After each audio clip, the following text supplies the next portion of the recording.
এ জগতের সকল পাপীদের মাঝে আমি শ্রেষ্ঠ পাপী, যার ইচ্ছায় অনিচ্ছায় পাপের কোনো শেষ নাই। জেনা থেকে শুরু করে কবিরা অবধি সকল পাপ যেন আমার চেনা সঙ্গী। তাই আমিও যদি কিছু চাই, তাহলে কি আমাকেও দেওয়া হবে তোমার অনুগত বান্দাদের ন্যায়? কেননা আমি শুনেছি তুমি রহমান, তুমি রহিম, তুমি এমন এক আল্লাহ যার কাছে চাওয়ার মতো চাইলে নাকি ফিরিয়ে দিতে লজ্জা পাও বান্দার হাত।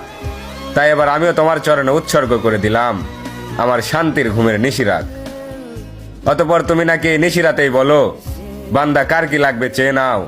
আর এবার আমি তোমায় বলছি মালিক, তুমি আমায় দুঃখ দাও।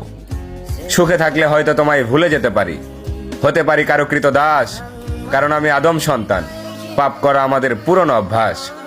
অতঃপর ইয়া রহমান, সব ভুলের ক্ষমাস্বরূপ হয়তো মরিয়ম ইবনে ঈসার মতো আমাকে উঠিয়ে নাও, নয়তো ওমর ইবনে খাত্তাবের মতো খাঁটি হেদায়েত দিয়ে দাও।